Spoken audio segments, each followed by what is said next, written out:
There are some corners of the universe which have bred the most terrible things. Things which act against everything we believe in. They must be fought.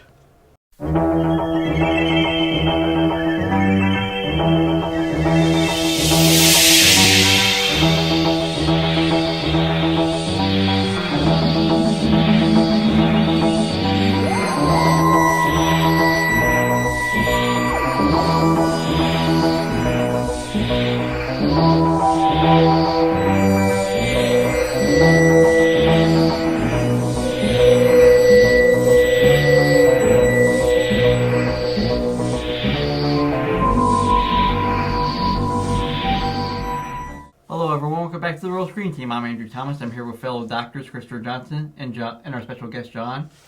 Hello, everyone. And we're back with the Doctor Whoathon after so long.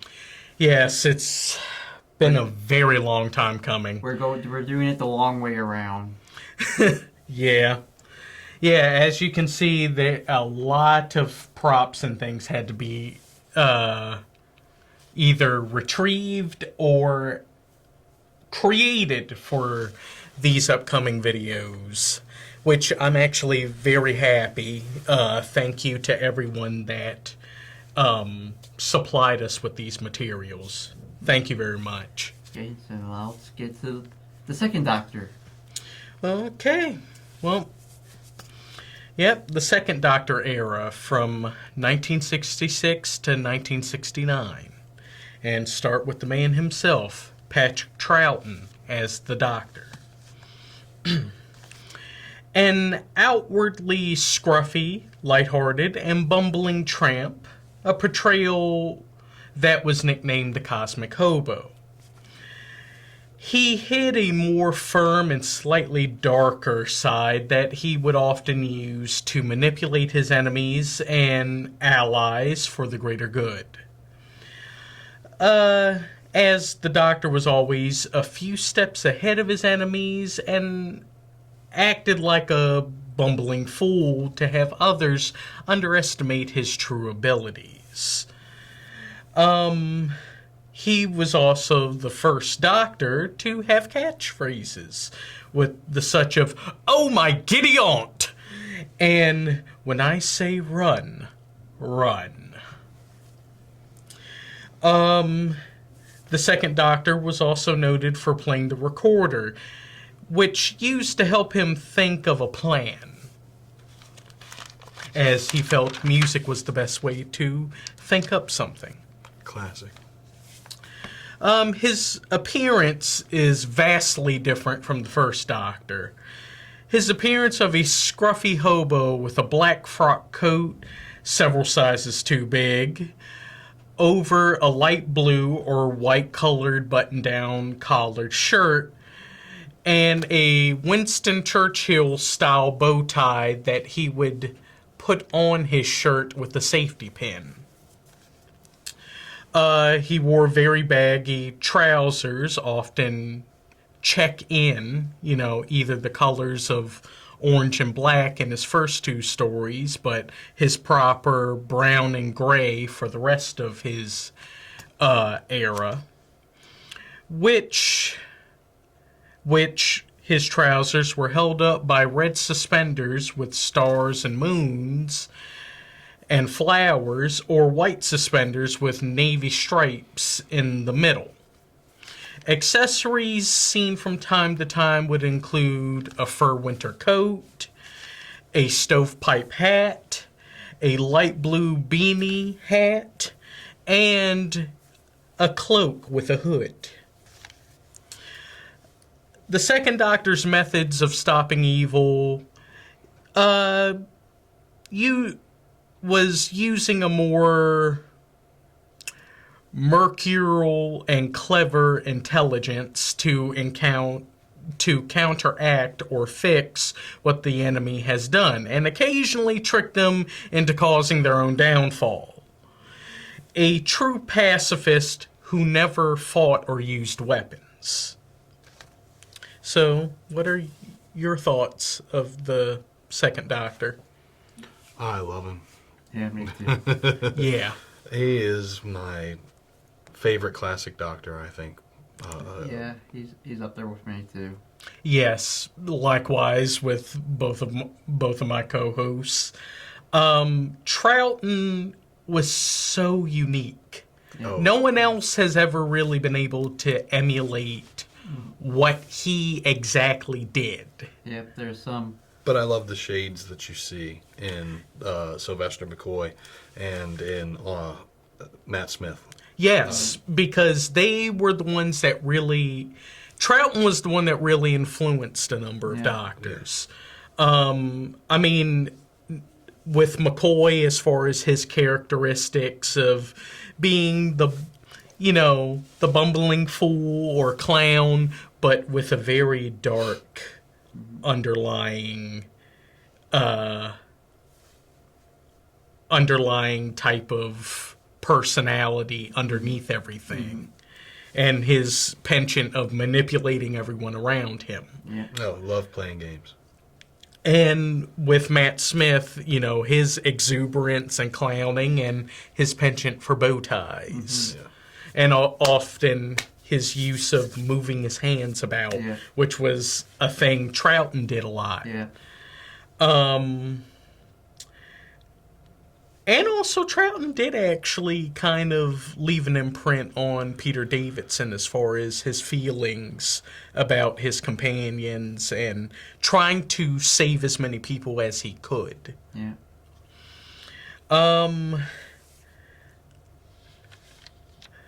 Though I do have to give Troughton all the credit in the world because he had, while William Hartnell had the mountain of a heavy task of trying to establish this show, Troughton had the equal mountain-sized, challenge of keeping the show going with a new head actor. Oh, yeah. Because, it was definitely going to be a major change with a new actor assuming the role of the Doctor and him playing it in his own unique way, not trying to completely emulate William Hartnell.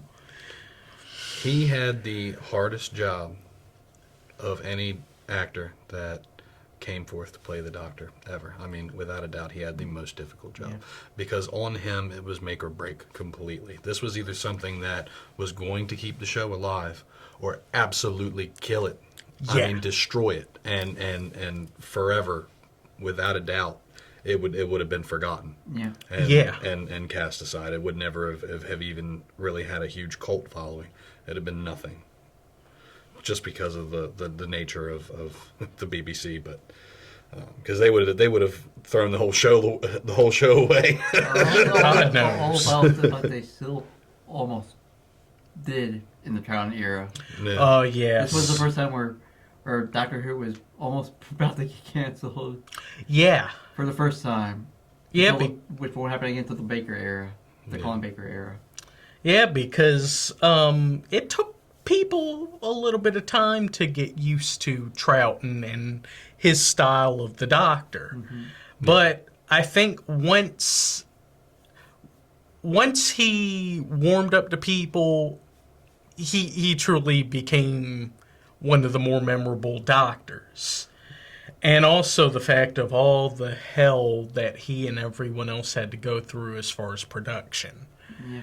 I mean, that's one of the reasons why Troughton himself decided to leave the show after 3 seasons. Not just for the idea of being typecasted, but also the fact that, doing about 6 episodes a story over the course of a whole year, that can be very tiring and strenuous. Troughton actually really he was afraid of getting typecasted because he loved variety. Like, he was such a talented actor. Like, he absolutely valued the variety of different jobs that were handed to him. He loved being good guys, bad guys, this kind of character, that kind of character. He was the true theater. He was the true definition of a character actor. Yeah, he was fantastic. That's one of the reasons why when William Hartnell left, when they told him they picked Patrick Troughton, he was like, that is the perfect choice. The only man in England. that could actually take over the Doctor. What was our introduction to Patrick Troughton? My introduction was with quite possibly one of his best stories of his second season, Tomb of the Cybermen. My introduction was the Three Doctors. Really? Yeah, with the multi-doctor story. Yeah, that was my real introduction to Pertwee.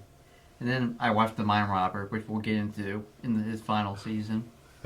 That was my first real story of Troughton. I love that story Yeah. so much. Yeah. And your introduction? My introduction was also Tomb of the Cybermen, actually. After watching the last season of Capaldi, I took an interest into the Mondasian Cybermen. And I started looking a little further into Cybermen lore. And I saw Tomb of the Cybermen. I bought it on Xbox Video, and I watched it. I was like blown away. Like, I loved this story. I mean, it's not without its flaws. Like, don't get me wrong, but like, it was so different. Like, this introduction to a villain was probably one of the best, I think. Not really introduction, but like the resurgence of a villain. Like, this was one of those. Like, yes, we've seen the Cybermen, but like, now you see how like immemorial they really are. Like, it's like the scale and scope of what the Cybermen are is now very clear. Yeah. But speaking of the stories, let's go talk about the stories for his first season, which was still midway through Hartnell's season. Yes. While we did discuss the first couple stories of season 4 in our previous Doctor Who era videos with discussing William Hartnell. So the rest of season 4 is truly Troughton. So when we get into it, season 4 starting for Troughton, the power of the Daleks. The new Doctor and his companions, Polly and Ben, land on the planet Vulcan. No, not that Vulcan. There they find an Earth colony where the lead scientist, Lesterson, discovers a 200-year-old alien capsule containing 3 inactive Daleks. Once they're brought back to life, the Daleks act as the colony's servants. But all they really want is power. Then next, the Highlanders. The Doctor, Ben and Polly arrive in the Scottish Highlands in 1746, just after the Battle of Culloden. They gain the trust of the Jacobites, but their friendliness gets them into serious trouble with the Redcoats, led by Lieutenant Algernon Finch. Mm-hmm. This would also be the introduction of one of the Doctor's new companions, and quite possibly the best companion of this era. We'll get more into him after this rundown. Then, the Underwater Menace. The Doctor, Ben, Polly, and new companion arrive in the underwater city of Atlantis, where an eccentric scientist called Zaroff plots to destroy the Earth by draining its ocean supply. And then the moon base. The Doctor and his companions arrive on the human colonized moon in 2070, where the Cybermen plot to take over the base and use it to invade Earth. This would also be the first story to introduce the first redesign and upgrade for the Cybermen. And one of the versions that I really like. Mm-hmm. Then the Makra Terror. The Doctor and his companions attempt to unravel a mystery within a human colony on an unnamed planet in the future, which leads them to become prisoners opposed to guests. Mm-hmm. All thanks to giant crabs. Giant crabs.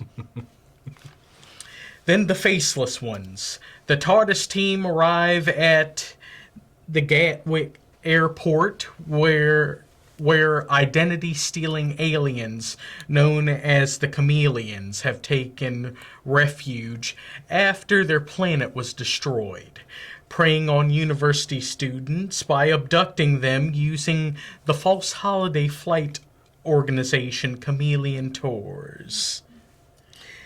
This would also be the story in which we would see Ben and Polly leave. And then finally, to cap off the season, the evil of the Daleks.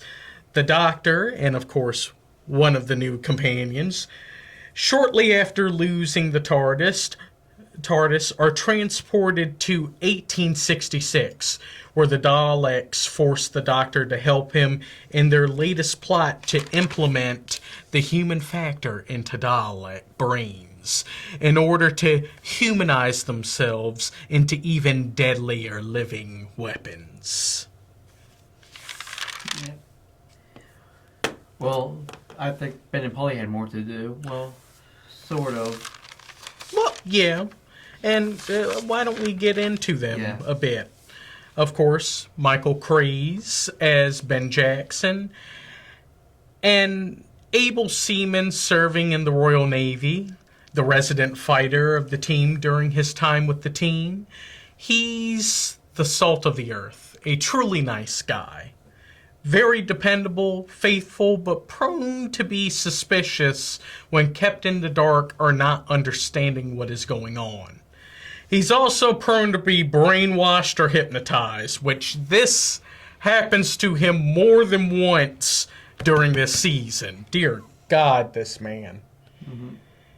I love you, Ben. I love you, man. You truly are salt of the earth, but... Bro, really?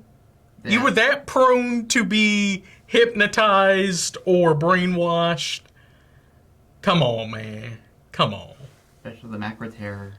Yeah, that, dear God, that infuriated me. Everyone else, yeah, Jamie and Polly were like, okay, we're fine. Ben, nope. He just was asleep. He just decided, oh, that was a good dream to listen, good listening speeches. I swear. I mean, your thoughts on Ben? I like Ben. You know, honestly, I think he's a rather underrated companion. Yeah, and Michael Craze definitely did do a good job. Craze brought a charm to that character. He was also suspicious of the second Doctor. Yes. Of all companions, he was the one that was like, no, that's not the Doctor. No. What happened to the Doctor? We just saw this man change his face, his hair, his everything. How? Yeah. Explain. After Power of the Daleks, he got used to it. Yeah. And he actually somehow, some way, he and Polly did kind of fit with Troughton. Yeah. But there is that part of me that still really sees them more as Hartnells. Yeah, as Hartnell's companions. They were. But seeing them as the first transitional companions, they actually did do a good job. And with speaking of Polly, another one who got either brainwashed or replaced. Yes. Say her name? Polly? No. Annika Willis. Thank you. Annika Willis as Polly Wright.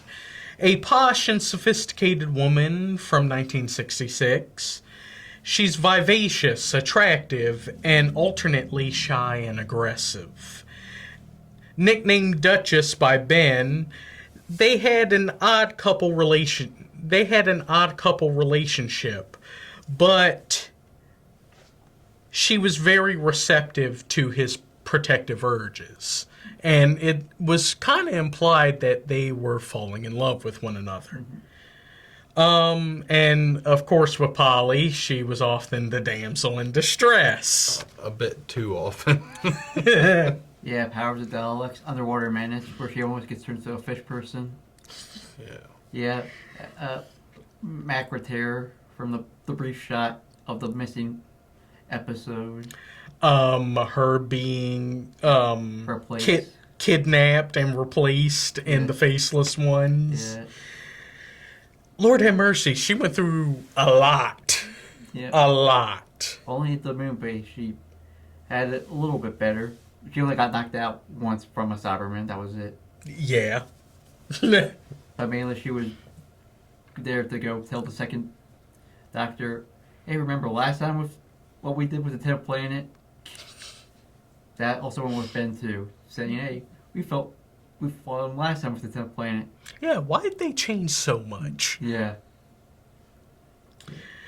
I still like Polly. She definitely works well with Ben. For some reason, that combination, it gels so nicely. And that's why it's fitting for both of them to leave together at the Yeah. end. Oh, absolutely.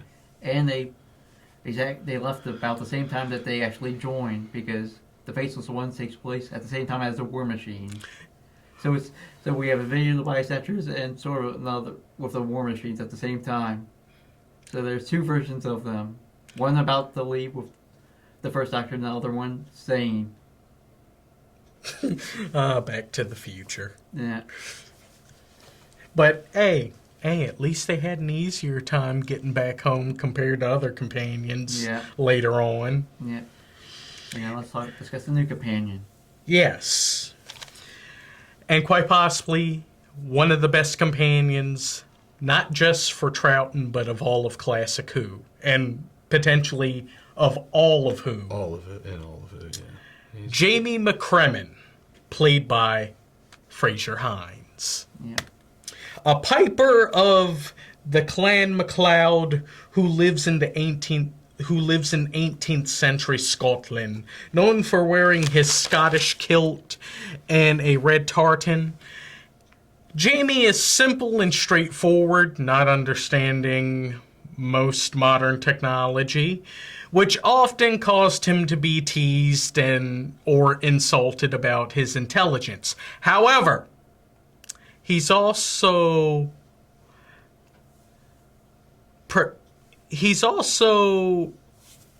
patient, practical, and full of common sense. Enthusiastic about his traveling with the Doctor, and saw the Doctor as a friend and mentor. Jamie is very brave and loyal, willing to fight if necessary, even when he's outmatched. He's also very protective and fond of another companion that we will talk about later. And also, Jamie also had this weird moment where he was also played by a completely different actor. We'll get to that in his final season. Yes, we will talk more about that later. But your thoughts on Jamie? He was pretty good since I knew him from his last season more. So I actually got into the early seasons, and I found out that basically he was a last minute companion, basically, because Ennis Lloyd liked Fraser Hines' performance so much that he's like, let's just put him in as a regular thing. But they already filmed the ending where he's saying goodbye to the Doctor. There's an alternate ending where they're saying goodbye to the Doctor in the Highlander, so they had to go back and refilm the ending, but take Jamie with them. Which I think was quite possibly the best idea ever. Mm-hmm. While the first few stories with Jamie, he was kind of treated like the fourth wheel. Well, and also they gave some of Ben's lines to Jamie. Which kind of cut down some of the importance of Ben in some stories. Yeah. But once Ben and Polly left, that's when Jamie truly shined. Mm-hmm. And it's all because of the chemistry he had with Patrick Troughton, because before either of them were on Doctor Who, they had worked together on other projects. Mm-hmm. And they developed a true friendship. Oh, an instant bond. Yes, they were the best of friends. And you could tell they were having fun. Like, it's so clear that they enjoyed working with each other. Yeah, the beginning of that was the Faceless Ones, where it was basically the Doctor and Jamie show. And that's what makes that story really good. Yep. You know, when we actually get to see the Doctor and Jamie going around trying to figure out, oh, what is going on? Why are all the authorities trying to capture us? Something's not right about some of these people, and why are they acting kind of like they're controlled? But Jamie truly is such a great companion. He not only did he kind of evolve the idea of what the male companion plays in, you know, in the TARDIS team, we also get to see him grow a lot as a character. Yeah. Absolutely. You know, through his time with Troughton. Because initially, when he first meets the second Doctor, Jamie's not really that intelligent. It's kind of implied that he may only have the basic understanding of reading. Yeah. But by the end of his time, he actually is very well read. I mean, still some things about technology may fly over his head a bit, but he has greater understanding of a lot of things that are going on. He might have not been very smart, but through his adventures with the Doctors, he gained wisdom. Yes. A lot of wisdom. And I loved seeing his development in that regard, because he was kind of, you know, sort of like, well, from comic relief to truly serious and heartfelt companion. Yes. You know, and it's so much development. And we'll get to see him again past the second Doctor era in small roles. Yes. Fraser Hines' passion for Doctor Who is just incredible. Like, if you really think about everything that he's done for Who as a brand, as a franchise, like his passion for these characters, it's just Unmatched. it's incredible. I mean, it's his love of this franchise is so big that for Big Finish for a while, due to unfortunately Patrick Troughton's passing away, I believe 1986 was when he yeah, it was in the passed. late, yeah, it was in the 80s. When Big Finish started doing audio dramas for Doctor Who, Fraser Hines literally was the voice of the second Doctor for a while. And because he had spent so much time with Troughton, he almost perfectly got Troughton down pat. He was good, actually. I was surprised. And he could switch back and forth so seamlessly from being Jamie to being the Doctor. Fraser Hines is incredibly talented. Yes. And he does work writing these stories as well. Yes. He's just Truly fantastic. But let's get into our favorite stories of this season. Well, why don't you go first? Well, my top favorite 3 stories is Power of the Daleks, because it was a good introduction to the second Doctor, and we actually got to see the Daleks playing humans like a fiddle, literally, which they try to do again in Victory of the Daleks. Not that terrifically, I say, from Mark Gatiss. I do like that. My second favorite story is The Moon Base, where it is a sequel to the 10th Planet. It's basically a couple hundred years after the 10th Planet. They reference like I said, they reference the 10th Planet. Jamie spends most of his time unconscious, thinking that the Cybermen are ghost Piper's taking him to the afterlife for the most part when he's delirious. And then we get to see the Cybermen get upgraded, then the Faceless Ones, which is basically the Doctor and Jamie show involving invasion of the Body Snatchers. And appearance from a soon-to-be Queen Victoria, Pauline Collins, who would have been a companion. For me, I would actually say, well, one, I definitely agree with you on the Moon Base and the Faceless Ones. Both fantastic stories. And like I said, with the moon base, that was the first redesign and upgrade for the Cybermen, which I actually like that version a bit more than the Mondasian Cybermen. The only issue I have is the voice. I'm not necessarily a big fan of that era of voice for the Cybermen because, you know, the you will be like us. Whoever decided to go with that, no, you shouldn't have done that. They tried. I understand. They tried. You kind of forgot the whole idea that they were once human. You're kind of making them a bit too much like robots. But when it comes to a Dalek story, I have to go with Evil of the Daleks. I felt like that story was a lot more dramatic. And also the fact of, I like this unique idea of what the Daleks are trying to do as far as them trying to understand and gain the human factor within them. Which they sort of doing, I think, in not a great way in the Tennant era in the New York Daleks in Manhattan. Because they basically do that, literally. Yeah. I kind of prefer this interpretation of the idea compared to that. Yeah. In your 3 stories. Do you really? What? You prefer that? Over Daleks in Manhattan? Yes. Really? Yes.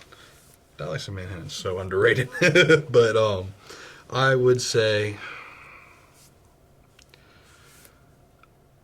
the moon base, without a doubt, is going to be there. The faceless ones, and much for the same reason as you. You know, this is the Doctor and Jamie show, and I absolutely adored it. But I would say Evil's probably my third as well. Honestly, I mean it's a fantastic story. But shout out to Macro Terror for Crabs. Yes. You know, I mean,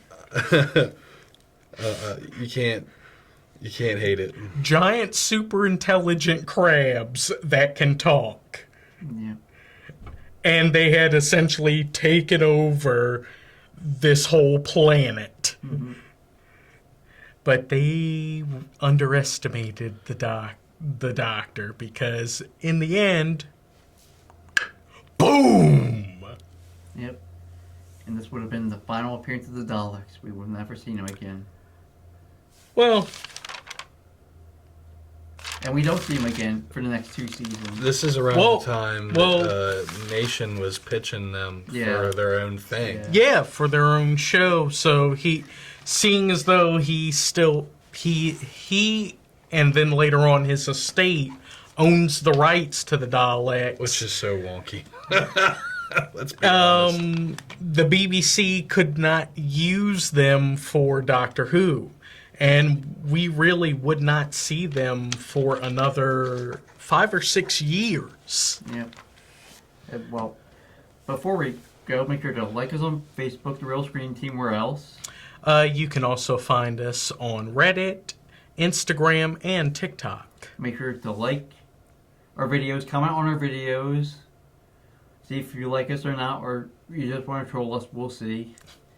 Share our videos, and also subscribe to our YouTube channel and get other of your friends to subscribe. Yes, and if you are already subscribed, be sure to click the notification bell so you get updated with all of our upcoming videos. Now we are on to one of his best seasons, the second season. Yes, quite possibly one of my favorite seasons of Doctor Who. So want to roll us out? Well, sure. Well, thank you all for watching. Definitely come back and watch us again. Remember to like, comment, subscribe, share, and click the notification bell. It really helps. Well, cut, print, that's a wrap.